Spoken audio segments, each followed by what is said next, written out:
मनुष्यत्व तथा महागुरु संश्रय, कि मनुष्य शरीर कब मिलता है, अनेक जन्मों के पुण्य हो, और मनुष्य शरीर देवताओं को भी दुर्लभ है।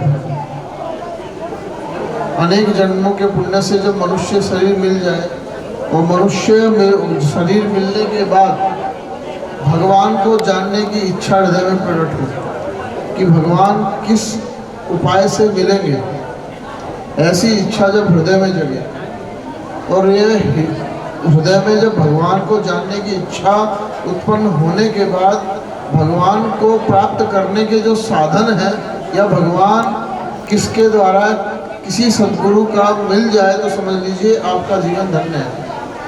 और ये तो शंकराचार्य जी ने विवेक चूड़ामणि में कहा। मुख्य हम सबका सौभाग्य है, हमारा जन्म भारत भूमि में और वैष्णव के यहाँ हुआ। आज माता जी का पुण्य, माता जी का आशीर्वाद, निमावत परिवार में रसिक साहब के द्वारा यहाँ सुंदर एक आयोजन। देखिए, संसार में आना और जाना तो दोनों लगा है, मगर कौन आया और कौन गया उसकी नोंद कहाँ होती है? उसकी नोंद होती है कीर्ति यस्य से जीवती। इस संसार में मृतक कौन मृत है कौन जीवित है, उसकी पहचान केवल उसकी कीर्ति है। अपने सु करीने गया छे आ मुख्य छे। वैष्णव परिवार में जन्म थया, भगवानना भजन सांसारिक कार्यों साथे भगवानना जे भी अपने नियम नियमावली परंपरा मुजब से बधा जीवन व्यतीत करे अने सुदीर्घ जीवन भगवान की सेवा में समर्पित करीने भगवानना धाम में प्राप्त थया छे। कांताबानी आज पुण्यतिथि के निमित्त में सुंदरकांड पाठ का आयोजन हुआ, हम सब यहाँ इकट्ठे हुए हैं। तो सर्वप्रथम तो ये है कि हम उनको अपनी श्रद्धांजलि श्रद्धा सुमन अर्पित करते हैं कि भगवान उनको जो साहित्य मोक्ष दिए हो, तो उनको भगवान अपने श्री चरणों का आश्रय तो दिए ही हैं, मगर माता के द्वारा जो यह पुष्पित पल्लवित परिवार है यह दिनों दिन बढ़े। हमारे यहाँ वेद मंत्रों में आशीर्वाद दिया जाता है कि कैसे बढ़े, वट के वृक्ष के जैसे बढ़े, औषधि के जैसे बढ़े, क्योंकि सबसे ज़्यादा आयु औषधि की होती है। तो माँ है, माँ शब्द तो इतना बड़ा है अपने आप में कि हम कौन हैं। हम एक माँ के केवल एक शरीर के इतने से टुकड़े, बताओ हम क्या कह सकते हैं। और शंकराचार्य जी जब भगवत पाद शंकराचार्य जी जब स्तुति करते हैं, कहते क्या है, क्षुधा तृषार्त्रा जननीं स्मरन्ति, कि बच्चा कितना भी बदमाश हो, दिन भर कहीं भी घूमे, मगर जब भूख लगेगी तो कहाँ जाएगा? माँ के पास ही जाता है। तो इसलिए शंकराचार्य जी कहते हैं कि जननी मेरा स्वभाव सठता पूर्वक हो सकता है, मगर आप माता हैं, बच्चा कितना भी भूखा होगा माँ को ही याद करेगा। तो माता जी की तिथि के निमित्त से, और ये तिथि क्यों मनाई जाती है? एक शब्द आपने सुना है पुत्र। पुत्र शब्द का अगर संस्कृत में अर्थ देखें तो कहा गया है पुम नामकात नरकात त्रायते इति पुत्र। पुत्र वही है जो पितरों का पुम नाम के नरक से गिरने से बचाए। और पुत्र की करना क्या चाहिए? जीवते वाक्य करना।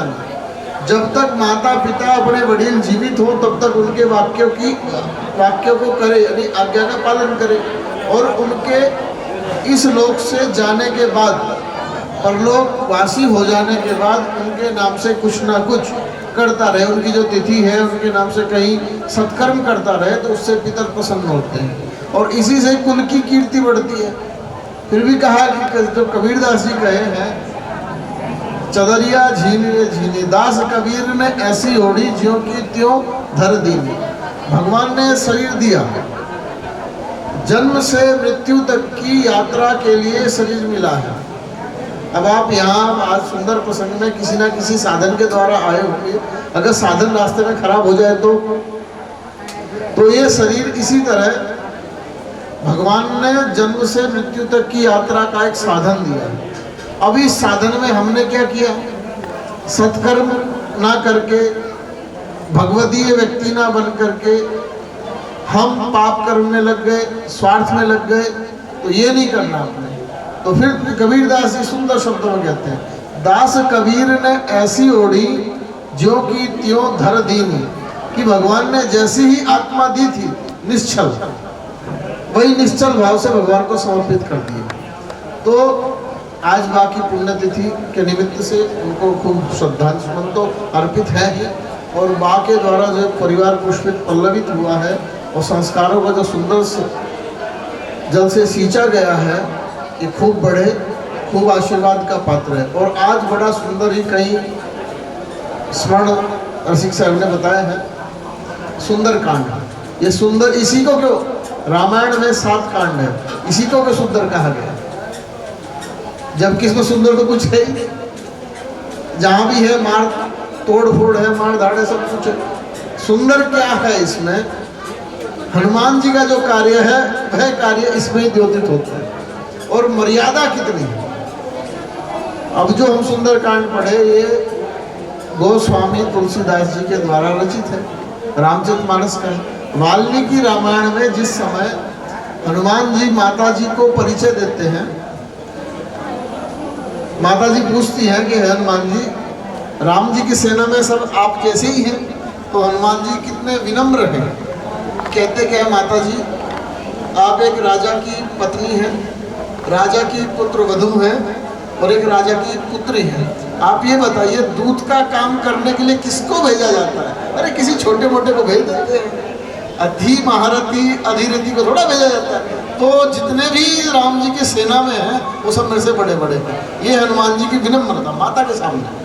और जब रावण और हनुमान जी को देखता है, वाल्मीकि रामायण के अनुसार रावण हनुमान जी को देखते ही क्रोध से भय से मूर्छित हो जाता है। क्यों? हनुमान जी को देख करके रावण के मन में भय हुआ, ऐसा भगवान नंदी, या तो नंदीश्वर है या बाणासुर है, उसको ही नहीं देख कौन है। परिचय जब हुआ और हनुमान जी जब रावण को देखते हैं क्या करते हैं, अरे बड़ा आश्चर्य हुआ हनुमान जी को। आश्चर्य किस बात का कि देखिए तो जिस स्वर्ण में मणि लगाने के बाद जो भगवान के गले का हार बनना था, वह मूर्ख, वह स्वर्ण और मणि दोनों नाली में पड़े। रावण में अधर्म बलवान था, इसलिए इसका विनाश निश्चित था। हनुमान जी को आश्चर्य हुआ, हनुमान जी ने समझाया। और जब हनुमान जी का अपना परिचय रावण को देते हैं तो कहता कि भाई मैं सुग्रीव का मंत्री, राम जी का दास, और रामस्य पृष्ठ कर्मण, जो काम कोई नहीं कर सकता ऐसा काम मैं किया हूँ। तो हनुमान जी वहाँ परिचय रावण को देते हैं। और केवल राम जी का उन्होंने केवल विजिटिंग कार्ड ही रखा था। मर्यादा कितनी, तो सुंदर कांड पूरा का पूरा, हर चौपाई, हर दोहा जीवन में उतारने लायक है। और जितनी भी कथाएं हैं, ये कथाएं केवल इसलिए नहीं कि आप बैठ के केवल रोना ही सीखें, भगवान की भक्ति ही सीखें। कथा कभी भी किसी व्यक्ति को कायर नहीं बनाती। कथा केवल जीवन में वीर रस का संचार करती है। कैसे? आप स्मरण करें, सुंदरकांड का यह प्रसंग है, माता जी वृक्ष की जड़ में बैठी है और हनुमान जी ऊपर बैठे हैं। तो किसी जो डोट आया हो ना क्वेश्चन करने वाला, कैसे क्यों आप भगवान ना माथे कही देते वैसे? तो आना उत्तर तुलसीदास जी पहले आपके दीदा जी भगवान ने विशेषता कही थी, प्रभु तरुतर कपि डाल पर। भगवान की विशेषता यही है, भगवान तो पीछे रहते हैं, भक्तों को आगे रखते हैं। तो ये भगवान की विशेषता है। दूसरा, उस प्रसंग से आप अपने जीवन में उतारने लग क्या सीख सकते हैं? माता जानकी जिनके कृपा कटाक्ष से केवल भ्रकुटी तिरछी हो जाए तो जगत का विनाश हो जाता है, जगत सृजन हो जाता है, वो एक लीला माता। और अपने राम तो संतों का भाव तो यही है। ठाकुर जी तो रावण लंका में नहीं जाते। माता और जो भगवान का अवतार हुआ है वो जगत के पिता और माता के रूप में हुआ है। पिता से ज़्यादा माता का हृदय कोमल होता है। तो माता जी को भी रावण की चिंता रही होगी कि भगवान ऐसे तो नहीं जाएंगे कैसे, कि जहाँ जहाँ भक्ति जाती है वहाँ भगवान तो अपने आप आए। भगवान किसके लिए नहीं आए? भगवान सबके लिए आए। एक बार जाके गर्भ ने कहा ठाकुर जी से कि प्रभु आपके जितने भी बड़े बड़े विद्वान और ज्ञानी पुरुष हैं उन्होंने कह दिया, लिखते हैं, मुझे बदनाम कर दिया है कि गर्भवास समम दुखम नास्ति, कि गर्भवास के जैसा कोई दुख नहीं है। भगवान बड़े हंसे और कहे कि अच्छा ऐसा है, अगर मैं ही गर्भ में आऊँ तो भगवान जिसको जितना देना हो देते रहे, आप आइए। तो भगवान एक के लिए नहीं सबके लिए आए। फिर कभी कोई प्रश्न मन में उठता है, भगवान माता सीता का हरण होने पर रोए क्यों? तो किसी सामान्य भक्त ने कहा भैया कोई प्रिय व्यक्ति अपने से जीवन से जाए तो नियम ही होता है, रोना ही चाहिए। और दूसरा, भगवान को आप दो तरह से ही वश में कर सकते हैं, प्रेम के कारण और दर्द के कारण। अगर आप धार्मिक हैं तो भगवान आपके लिए परम धार्मिक है, अगर आप भगवान से प्रेम करते हैं तो भगवान सिद्ध कर दिए हैं, भगवान कृष्ण और वृंदावन का गोपियों का प्रेम उठा लीजिए, वो केवल भगवान प्रेम के बस ही हैं। नहीं तो त्रिलोकी का नाथ है वो खट्टी छाछ पी रहे हैं। तो भगवान किसके लिए नहीं आए? जटायु के लिए आए, माता शबरी के लिए आए, निषाद राजगुरु के लिए आए, भगवान सबके लिए आए। नहीं तो ठाकुर जी को लंका में जाने की जरूरत क्या थी? परशुराम जी थे, बाणासुर था, संबरासुर था, उनका वध तो भगवान ने, बाणासुर का वध तो भगवान ने, कृष्ण जी ने किया है। तो भगवान केवल अपनी लीला, श्रुति मार्ग, वेद का जो मार्ग है उसको शुद्ध करने के लिए आए, भक्तों का रक्षण करने के लिए आए, और सबसे अंतिम दुष्टों का समाप्ति, असुरों की समाप्ति के लिए आए। मुख्य प्रसंग क्या था कि माता जी अशोक के वृक्ष के नीचे बैठी हैं और हनुमान जी ऊपर बैठे हैं, रावण सामने तलवार लेके खड़ा है। तो हमारे जीवन में भी यही परिस्थिति बार बार बनती रहती है। थोड़ी सी विपत्ति देखकर घबरा जाते हैं। जहाँ अभी थोड़ी देर कहते भगवान की कृपा है, विपत्ति देखी तो कृपा जीवन से निकल गई, विपत्ति को बड़ा मान लिया। अब हम जिसके आश्रय हैं, जो हमारे परम पिता हैं, उसकी कहाँ, वो कहाँ है, वो यहाँ है। तो कृपा कहाँ रहती है? भगवान की यहाँ रहती है। विपत्ति कहाँ रहती है? वो सामने रहती है। तो हमारा कर्तव्य, सुंदरकांड यही सिखाता है कि विपत्ति आने पर भगवान की जो कृपा है वो मस्तक है, उसका ध्यान रखें। दुख कब तक रहेगा? जब सुख नहीं रहा, दुख कब तक रहेगा? दिन और रात की तरह चलना है। तो सुंदरकांड में यही है कि भगवान की कृपा आप पर हमेशा है। क्यों है? भगवान की प्रतिज्ञा है। देखिए, सृष्टि से पहले कुछ नहीं, सृष्टि के बाद में वही भगवान जब इच्छा करते हैं कि मैं बहुत हो जाऊं, बहुत श्याम, भगवान ही खुद, विशिष्टाद्वैत का सिद्धांत है, चित और अचित, जितना भी ये जीव हैं, जड़ हैं और ईश्वर है, ये सब कुछ राममय है। तुलसीदास जी बाबा ने बहुत सुंदर शब्दों में कहा, सिया राममय सब जग जाने, कि जो कुछ भी संसार में है वो भगवान से आच्छादित है।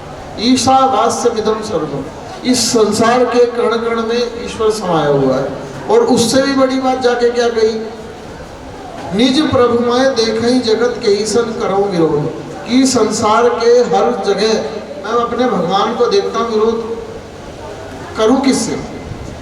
और दर्शनों का क्या है? देखिए, आप कहीं नए शहर में जाएं, उतरते क्या होता है? सबसे पहले देखिए भाई, जाना पता नहीं बना है तो कहाँ जाएंगे? सबसे पहले आप इंक्वायरी काउंटर पे जाएंगे। बस यही काम सभी दर्शनों का है। वो भगवान की तरफ जाने वाले सभी मार्गों के ऊपर सब दर्शन बैठे हैं। उनसे पूछिए आप किस तरह से भगवान की उपासना करनी है, कौन से मार्ग से आपको जाना है। जितने दर्शन है उनका यही कार्य है। भगवान सृष्टि करते हैं, अनंत काल से सृष्टि चली हुई है, और अपने यहाँ गौरव क्या है? आप सुबह संकल्प करते होंगे तो ब्रह्मणोन्य द्वितीय परार्ध। कोई कहे कि भारतीयों ने 2026 में ही तारीख इतिहास लिखना सीखा है, उन मूर्खों को यही है।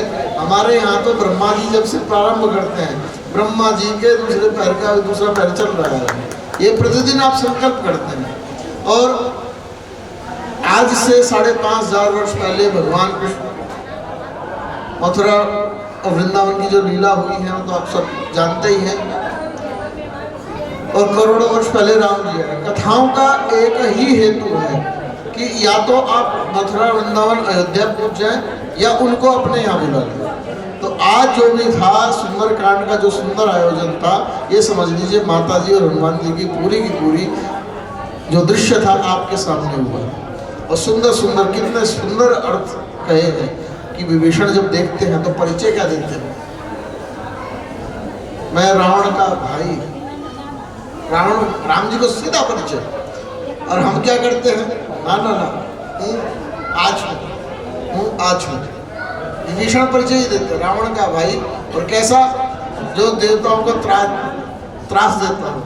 मगर राम जी की प्रतिज्ञा ही है कि अगर राम जी का शक्र देव प्रपन्ना है, जो भगवान से एक बार सब कुछ छोड़ करके भगवान को कह दे तवास्मी, भगवान मैं तुम्हारा हूँ, उसके बाद भगवान क्या करते हैं, अभयम सर्वभूतेभ्यो, जितने भी उसको डर देने वाले वस्तु होंगी, हो सकती है या थी, उससे उसको अभय कर देते, जा बेटा आज के बाद तुझे डर नहीं लगेगा। ये भगवान का प्रतिज्ञा है राम। तभी सुग्रीव ने कहा कि भगवान ये तो राक्षस है, क्या पता भेद लेने आए होंगे। तुरंत राम जी वहां दिखाते हैं, नहीं, जितने असुर निशाचर है उनको एक निमेश काल में, पलक झपकने के समय में ही लक्ष्मण जी समाप्त कर देंगे। तो मेरा जो व्रत है शरणागत की रक्षा, रघुवंशियों का स्वभाव है, तो भगवान ने उसकी शरणागति दे करके उसको क्या प्रमाण है उसका, राजा का भाई था रावण का, जिसके यहाँ सामान्य पैर धोने के बर्तन भी सोने के थे, और काल जिसके यहाँ बैठा रहता हो, काल की जो पादुका पैर रखने का स्थान बना के रखा हो, उसके यहाँ से उसका भाई उससे विरोध करके भगा। एक तो दरिद्रता, दूसरा काल। राम जी ने जाते ही दोनों का भंजन किया, दोनों को ही खत्म कर दिया। ना उसकी दरिद्रता खत्म कर दी, जाते ही अभिषेक कर दिया लंकेश का, जा तो लंका का राजा। दूसरा, उसको डर था कि भाई मुझे मारेगा, तो भगवान ने उसको अभय कर दिया। आज भी अष्ट चिरंजीवियों में विभीषण जी आज भी पूजा होती है। उसका प्रमाण महाभारत में पढ़ेंगे जब आप देखिएगा, जब पांडवों ने भगवान कृष्ण की आज्ञा से इंद्रप्रस्थ का निर्माण किया, तो वो यज्ञ के लिए घटोत्कच और सहदेव दोनों गए हैं लंका में, वहाँ उनका विभीषण जी से सम्मान होता है। राम जी काल के जो थे, और कहाँ पांडव कालीन 5500 वर्ष पहले ये संवाद आपको महाभारत में मिलेगा। और भगवान किसके लिए नहीं है, और भगवान की वीरता क्या हो सकती है, ये सबसे साधारण और सुलभ ग्रंथ भगवान का ही एक अवतार है, रामचरितमानस। क्योंकि अगर उस समय, जिस समय रामचरितमानस की रचना हुई है, उस समय को अगर आप इतिहास ग्रंथों में पढ़ो तो रोंगटे खड़े कर देने वाला। हिंदुओं को हिंदू रहने के लिए 12 प्रकार का टैक्स देना पड़ता था, जिसे जजिया कहा जाता है। और उस समय में तुलसीदास जी और उनसे 2 पीढ़ी पहले महाअवतार जगत गुरु श्री रामानंदाचार्य, जो स्वामी राम जी के ही अवतार थे, वो तो भगवान थे, स्वयं थे, उनके लिए कौन बड़ी बात है, आए इसलिए थे। भक्त वांछा कल्प, उसमें संत बहुत बड़ा सुंदर उदाहरण देते हैं कि जिस समय ठाकुर जी वनवास में थे माता जानकी के साथ, तो ऋषियों ने कहा भगवान आप गृहस्थ स्वरूप में होकर इतना सुंदर आपका प्रसंग है और इतना सुंदर आचरण है, भगवान आप कभी महात्मा बन के तो आप। तो भगवान ने कहा ठीक है। तो कलयुग में 726 वर्ष पहले रामानंद स्वामी जी, राम जी ही रामानंद स्वामी जी के रूप में अवतरित हुए। उनके बाद नरेंद्राचार्य जी, उनके शिष्य तुलसीदास जी। व्यक्ति के जीवन में दुख, विशिष्टाद्वैत में सिद्धांत बोधायनाचार्य जी का नाम आता है। उन्होंने सीधा सिद्धांत बताया, भक्ति का सिद्धांत बताया कि भक्ति व्यक्ति को कैसे प्राप्त हो। तो उन्होंने छोटा सूत्र दिए हैं। सबसे पहले भक्ति क्या है, भगवान का हृदय से स्मरण, निरंतर स्मरण होते हुए उनके नाम का उच्चारण कैसे हो, जैसे तेल की धार। उपासनम स्यात् ध्रुवानुस्मृति, नित्य कंटिन्यू स्मृति हो भगवान। फिर कई बार इसमें प्रश्न उठता है कि हम जब करते हैं तो मन पहले मकान में, दुकान में, उसके यहाँ तेरा मेरा सब करने लगता है। तो भैया एक उर्दू में शब्द आता है रईस और सईस। जो घोड़े का मालिक होता है उसको रईस कहते हैं, और जो घोड़े को सेवा करता है, गोबर उठाता है, उसको सईस कहते हैं। उसमें संत कहते हैं, ये उदाहरण देने के बाद अब ये बताइए आप रईस है कि सही से, आप क्या बनना चाहेंगे? मन घोड़ा है, आप क्या बनना चाहेंगे? आपको घोड़े की सवारी करनी है। तो मन जहाँ विचलित हो, मन जहाँ भक्ति के पथ से भटके, तो उसके लिए सुंदर कथाओं का अध्यात्म जहाँ भगवान का जन्म था। मन से जो व्यर्थ कल्पनाएं हैं, उन कल्पनाओं को भगवान से आप जोड़ दो, तो भगवान की भक्ति निरंतर होने लगेगी। यही मानसिक भक्ति है। मंत्र जाप के अलावा, मंत्र जाप और तपस्या के साथ साथ मन से की गई भगवान की जो उपकल्पना या कथाओं की जो कल्पना, वो बड़ी सिद्ध होती है। मानसिक भक्ति बड़ी जल्दी सिद्ध होती है। तो उसमें बताया क्रिया कल्याण। सबसे पहले बताया विवेक। 7 साधनों में विवेक बोधानाचार्य जी के द्वारा बताया गया। विवेक सबसे पहले, विवेक क्या है? जात्या श्रेय निमित्ता दुष्टा दन्ना काय शुद्ध विवेक, कि जाति के आश्रित जो अन्न जैसे प्याज लहसुन गाजर है, जाति से आश्रित दूध है। और दूसरा, किसी दुष्ट के स्पर्श से जो दूषित हो गया वो अन्न। तीसरा, गंगा जी के जल से ना सींच करके गटर के पानी से सींच के जो जल अन्न उत्पन्न किया गया हो, ऐसे अन्न को छोड़ करके शुद्ध अन्न पा करके इस देह शुद्धि करो। देह शुद्धि का नाम विवेक है। पहले सभी शुद्ध करो, अन्न शुद्ध होगा, देह शुद्ध अपने आप होगा। उसके बाद होता विमोक। सबसे पहला विवेक, उसके बाद विमोक। विमोक क्या है? व्यक्ति जन्म लिया है, जन्म से मृत्यु तक शरीर भले वृद्ध हो गया हो, इच्छाएं कभी वृद्ध नहीं होती। इच्छाओं का कांटा ऐसा है, एक बार लग गया तो बार बार लगा ही रहता है, एक निकला दूसरा लग जाता है। तो उसमें संत यही कहते हैं कि आप अपने हृदय की जो व्यर्थ इच्छाएं हैं उनका दमन करके अच्छी इच्छाओं को ही रखो। जितने सद विचार हैं उनको ही पालन करो। भाई सब कुछ है भगवान के लिए ही है, तो उसको भगवान से जोड़िए। उसके तत्पश्चात विवेक विमोक, फिर होता अभ्यास। आपने भगवान नाम का जप किया, उसको कंटिन्यू चालू रखिए। उसके बाद आता है क्रिया। आपके जो वेदों के द्वारा सम्मत जो कार्य है या परंपरा में जो आपको मिला हुआ है, वही भगवान की पूजा करनी है, अतिथि की सेवा करनी है, मंदिर जाना है, और परंपरा में जो भी आपके नित्य नैमित्तिक काम है, जितने कर्म है उनको करते अभ्यास। फिर कल्याण।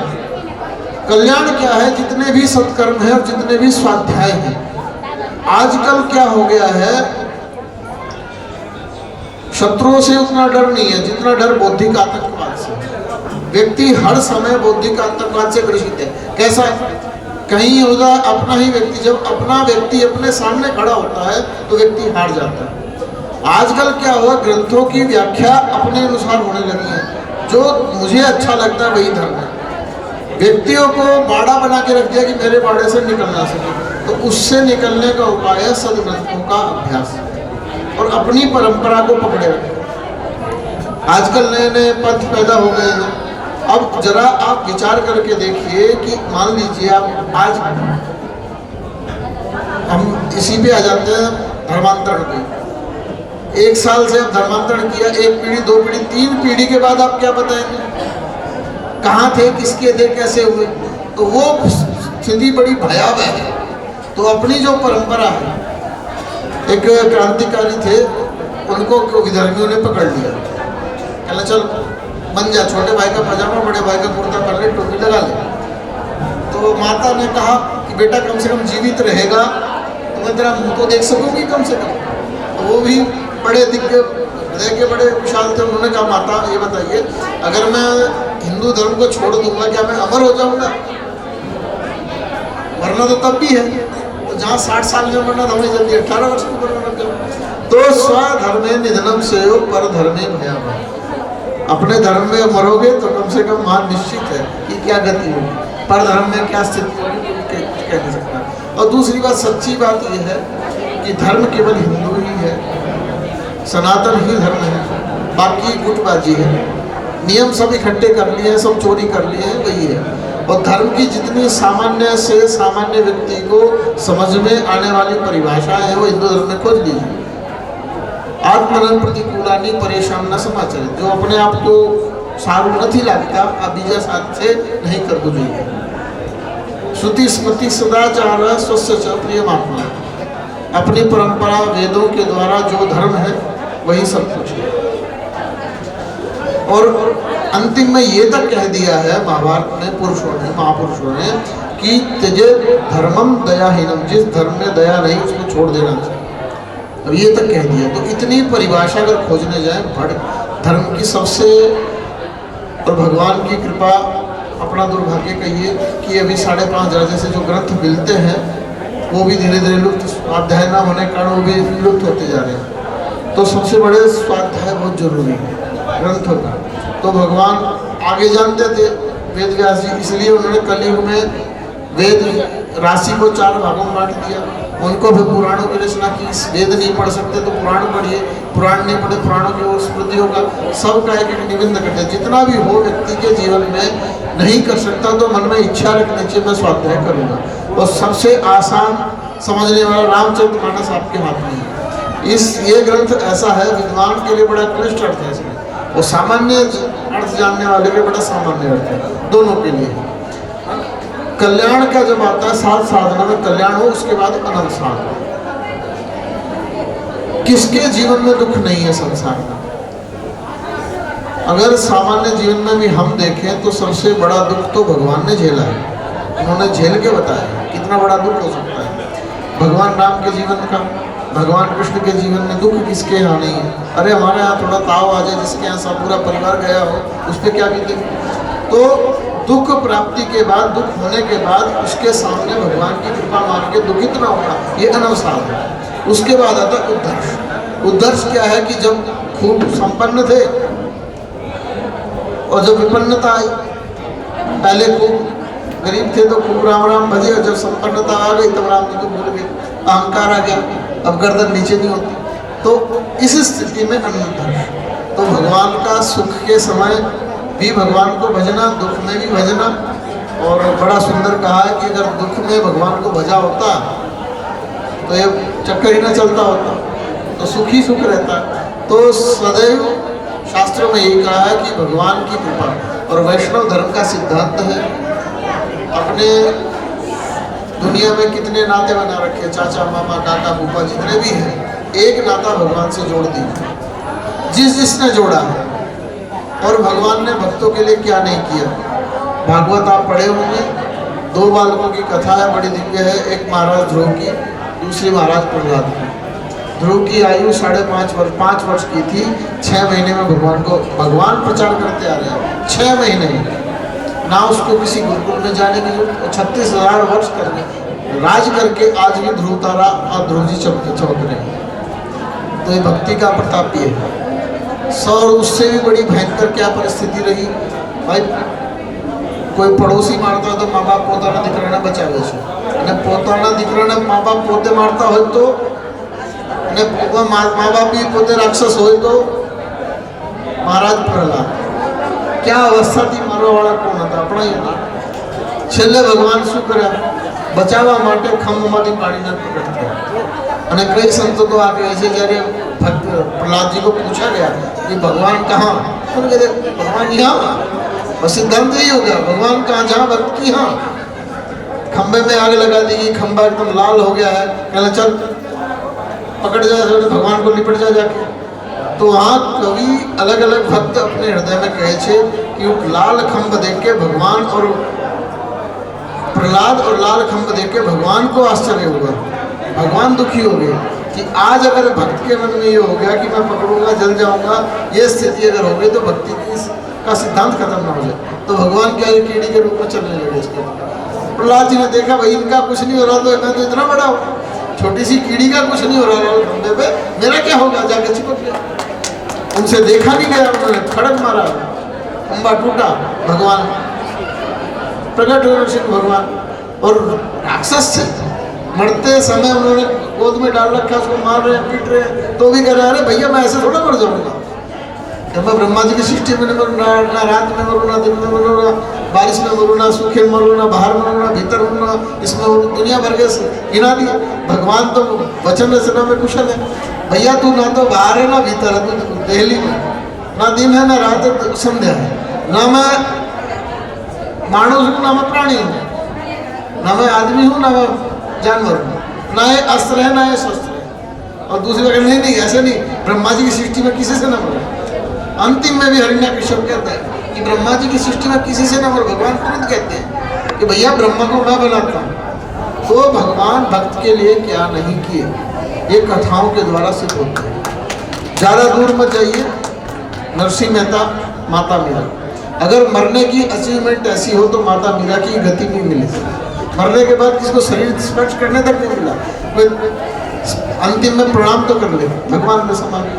तो जब हम आए जगत में, बोलिए कुछ याद हो तो, जब हम आए जगत में जग हंसे हम रोए, जर करनी ऐसी कर चले हम हंसे जग रोए।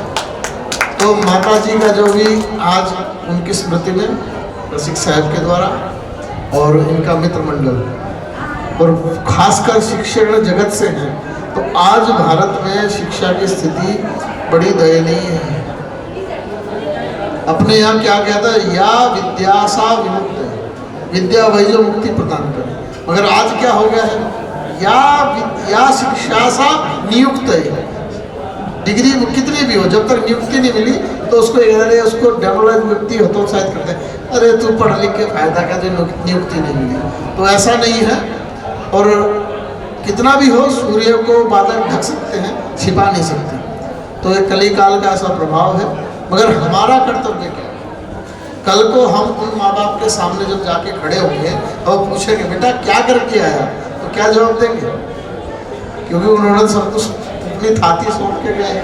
उस माता ने 9 महीने गर्भ में रख के पालन किया है, बड़ा किया है। जब वो पूछेंगे बेटा क्या किए, तो हम कह सकें माता हम ये संसार के लिए, परिवार के लिए, सबके लिए ये करके। ये हम सबका कर्तव्य है। ये जितने भी पूर्वजों के लिए कार्य किया जाता है, तो अपनी परंपरा को आगे कैसे बढ़ाएं। आपने यहाँ पहले सुना होगा 88,000 इसी कट्टी शांटे में हो रहे हैं, वहाँ हो रहे हैं, वहाँ एक ही साधन था कि समाज के में जो कुरीति हो या कोई बदलाव हो या कैसे समाज को अच्छी तरह संस्कारित किया जा सकता है, वही भाव था। ऋषि भाव वही था, मुनियों का भाव वही था। और कलयुग की परंपरा है, तो कलयुग में तो भगवान की कृपा है। और कलयुग के बहुत से अंश ऐसे हैं, बहुत से काम ऐसे जो ऋषि प्रसन्न होते हैं। 1000 सतयुग में 10,000 वर्ष तपस्या करो, सतयुग में 1000 वर्ष करो, त्रेता में 100 वर्ष करो, द्वापर में। मगर कलयुग में क्या सुविधा दी गई है, अहर्निश एक दिन और रात भगवान नाम का आप संकीर्तन कर लो, उतना ही फल आपको मिल जाएगा, वही मुक्ति का साधन हो जाएगा। तो कलयुग में ये है, जीवन भले आयुष्य टूका हो जाए, मगर अपनी जो परंपरा है, वो परंपरा को मूल जो स्वरूप है उसको बचा के रखें। हम पश्चिम से भी जुड़े, आधुनिक भी हों और पूर्व, और अपनी परंपराओं को भी साथ में लेके चलें। ये सबसे बड़ा हमारा कर्तव्य है। आधुनिकता हमसे बड़ी आधुनिक कौन होगा? पुष्पक विमान की स्थिति ऐसी थी, एक सीट उसमें खाली रहती थी नारद जी की, पूरा गांव भर में, पूरा विश्व में। तो हमसे बड़ा कोई आधुनिक नहीं है, हमसे बड़ा कोई रसायन शास्त्री नहीं है जो सोना तक बनाते थे जड़ी बूटियों से। हमसे बड़ा कोई सर्जन नहीं है, नाक कट गई सर्जन से जोड़ दी। आज भी जितने अधिकतर औजार भगवान सुश्रुत के द्वारा बताया गया। हमारे यहाँ रोग को दबाते हैं, रोग को जड़ से समाप्त करने की विद्या है, दोनों। तो मगर फिर भी यह लौकिक परलौकिक। शिव पुराण में कहा है, पूजा शब्द के 2 अर्थ हैं। पू मतलब भोग, जायते मतलब जायते, जिस कार्य को करने से भोग उत्पन्न होता है। व्यक्ति की दृष्टि जैसी होगी उसको क्या चाहिए, मकान, दुकान उकान। और जो व्यक्ति संस्कारित है, परंपरावादी, उसको क्या कहेगा, ये तो मिलेगा, ये तो अपना मिल जाना है। क्योंकि हम जिसकी उपासना कर रहे हैं वो महालक्ष्मी के पति है। कोई कहे कि मैं भगवान को पैसा दे के खरीद लूँ, तो भगवान की जो पत्नी है, गृहिणी है, वो कौन है? महालक्ष्मी है। कोई ये रत्न दे दूँ मैं भगवान को, भगवान का जो ससरा छे ने भगवान ना जो घर छे क्षीर सागर અને लक्ष्मी माता समुद्र उत्पन्न થઈ છે, रत्नों खाण छे। तो भगवान ने केवल हमें अपनी श्रद्धा दे सके, मन भगवान के चरणों में अर्पण कर दीजिए तो सब कुछ मिल जाएगा। भगवान अंतर्यामी है, अंतरात्मा दिखे हम कैसे हैं और कैसे हमें होना चाहिए, ये भगवान के सामने जाके खड़े हो जाओ निश्चल भाव से, अपने आप करो, मांगने की जरूरत नहीं। और मांगो तो भी कोई बात नहीं, बेटा बाप से, माँ बाप से नहीं मांगेगा तो किससे मांगेगा? तो वैष्णव सिद्धांत में है, आप एक नाता भगवान से जोड़ दीजिए। और जितनी कथाएं हैं, भगवान किसके लिए क्या नहीं बने भाई, मछला, कछुआ क्या अवतार भगवान ने ग्रहण नहीं किया? किसके लिए नहीं किया? भक्तों के लिए किया। और भक्ति का सिद्धांत है यात्वया हुतस्तु भगवान याति नीच गृहेषु। व्यक्ति कितने से निकृष्ट हो उसके यहाँ भगवान आ जाते हैं अगर भक्ति भाव से पुकारा। तो वैष्णव परिवार है। फिर बात देखिए कितना सुंदर, राम जी का अवतार किस किस के लिए हुआ। वशिष्ठ जी के 100 पुत्रों का जय सिया राम विश्वामित्र जी ने करवाया, मगर वही वशिष्ठ जी के सामने जब राजा दशरथ से राम जी को मांगते हैं तो वशिष्ठ जी कहते हैं ले जाओ महाराज। तो किसके लिए भगवान नहीं आए? किसी ने कहा, रसों ने कहा भगवान आप सब आए हैं। वीर रस भगवान ने युद्ध में दिखाई दिया। राम और रावण के युद्ध की संज्ञा के उपमा कर राम और रावण का युद्ध ही है, दूसरा नहीं है। और माता जी के लिए तो क्या कहें, जानकी माता जी के लिए सुंदरता को सुंदर कर, माता पार्वती सुंदरता की मर्यादा है, मगर सुंदरता को भी सुंदर करने वाली माता जानकी है। तो जितना भी भगवान सबके लिए आए, बस हम अपना भाव भगवान से जोड़ दें। हम भगवान की लीला में कहाँ है ये अपने आप को आप अपने आप स्थापित कर लीजिए। भगवान आपके साथ है, भगवान की कृपा हमारे मस्तक है। तो बड़ा सौभाग्य है आज माता जी की तिथि निवास परिवार के द्वारा सुंदरकांड का आयोजन किया गया और सबके जीवन में जितने भी हम प्रत्यक्ष अप्रत्यक्ष रूप से सहयोगी रहे हैं, सब में भगवान सुंदर रूप से ही और सुंदर लक्ष्मी और खूब घर में आनंद हो, खूब भक्ति बढ़े। तो माता जी को हम अपनी श्रद्धांजलि अर्पित करते हैं और हमारे जितने भी हैं रसिक साहब हैं उनका परिवार है, खूब खूब आशीर्वाद है और भगवान जानकीनाथ उन पर खूब कृपा करें। और हनुमान जी की कृपा तो है ही, सूर्यमुखी हनुमान जी जंगल वाले हैं और खूब सोटा लेके बैठे हैं, खूब आनंद कर रहे हैं। श्री रामचंद्र भगवान की, श्री अयोध्या नाथ की, अनंत बलवंत श्री हनुमंत लाल भगवान की। ऐसा लगता है सारे संसार में मस्ती है, आज हनुमान जयंती है, आज हनुमान जयंती है। ऐसा लगता है सारे संसार में मस्ती है, आज हनुमान जयंती है, आज हनुमान जयंती है। ऐसा लगता है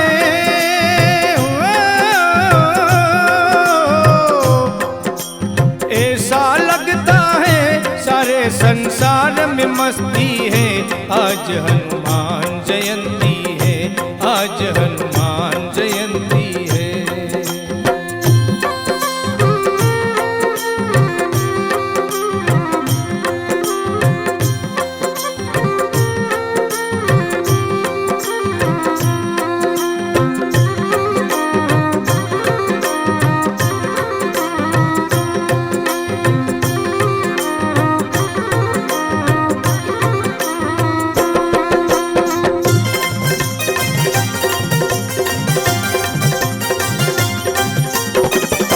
आज दिन खूबसूरत बड़ा अच्छा मुहूर्त, चैत्र सुद पूनम के दिन सभी का हर्ष रहा मन। ओ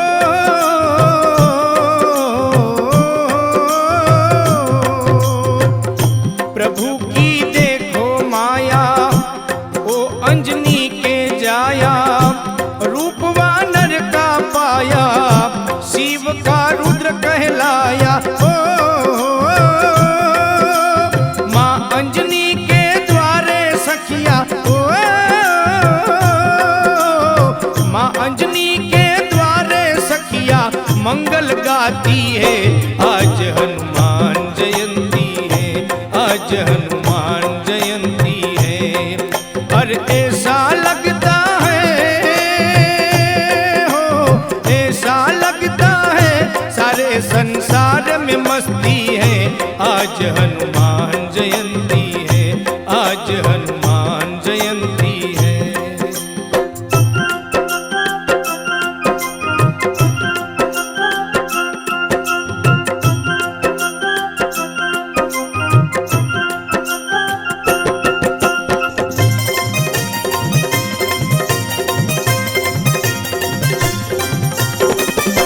एक दिन था ये झगड़ा, सूर्य को जाके पकड़ा, इंद्र दूर ने ब्रज रहे मारा, हनुमंत को इसे सहारा। ओ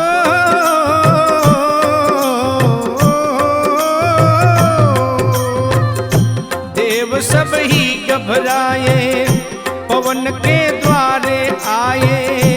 देव सब ही घबराए, पवन के द्वारे आए। ओ तब से ये दुनिया आपको, तब से ये दुनिया आपको बजरंग कहती है। आज हनुमान जयंती है, आज हनुमान जयंती है। अरे ऐसा लगता है, ओ ऐसा लगता है सारे संसार में मस्ती है। आज हनुमान